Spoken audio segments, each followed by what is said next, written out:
Emangnya cuma perempuan ya yang pakai KB? Loh, Enggak, Bu. Waduh, ternyata masih ada yang belum tahu nih kalau alat kontrasepsi bisa untuk pria. Yuk kita bahas. Kita bahas dari KB. Apaan tuh? KB atau keluarga berencana adalah suatu usaha untuk merencanakan kehamilan dalam rangka menuju keluarga kecil bahagia dan sejahtera. Oh, yang kayak gini. Jadi iri deh. Dalam program KB, untuk menciptakan keluarga yang sejahtera digunakan alat kontrasepsi. Alat kontrasepsi digunakan oleh wanita dan juga pria. Alat kontrasepsi wanita yang pertama ada pil KB, di mana pil ini mengandung hormon estrogen dan juga progesteron yang berfungsi untuk mencegah terjadinya ovulasi. Nah, ada dua jenis. Yang pertama ada KB kombinasi dan juga hanya mengandung progesteron. Selanjutnya ada suntik KB, di mana merupakan kontrasepsi hormonal yang mengandung hormon progestin atau serupa dengan hormon alami wanita, yaitu progesteron. Di mana ada dua jenis, yaitu KB 1 bulan dan juga KB 3 bulan. Selanjutnya adalah IUD atau alat kontrasepsi dalam rahim.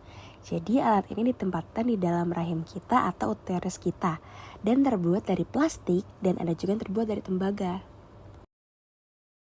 Kemudian ada implan, di mana berupa batang plastik berukuran kecil yang lentur seukuran korek api.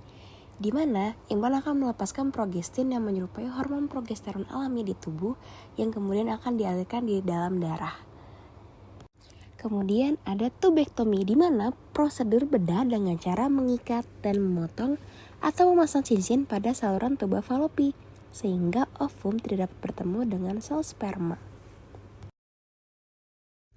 Selanjutnya ada diafragma atau kondom untuk perempuan, di mana berupa penutup lembut dan transparan yang berbahan lateks atau nitril.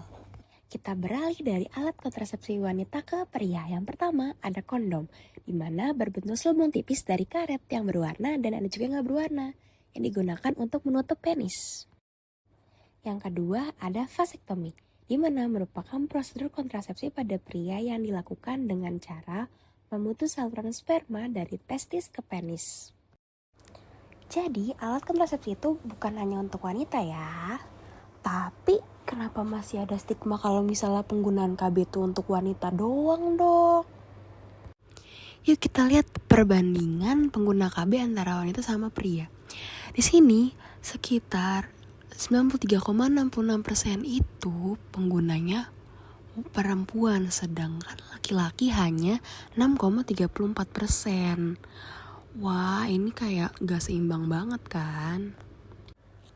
Nah, kenapa ya kok masih ada stigma kalau misalnya kontrasepsi cuma bisa di wanita doang? Terus perbandingan yang pengguna pria sama wanita itu juga gede banget. Nah, yang pertama itu karena kurangnya informasi mengenai alat kontrasepsi pria. Di beberapa tempat masih sangat minim informasi mengenai alat kontrasepsi khususnya untuk pria. Yang kedua, kurangnya pengembangan metode alat kontrasepsi pria. Jadi memang masih cukup terbatas. Lalu yang ketiga, ada miskonsepsi mengenai vasektomi dengan kebiri. Pada nyatanya, ketika pria melakukan vasektomi, mereka tetap bisa melakukan ejakulasi. Sekian dulu untuk penjelasannya. Bye-bye and thank you.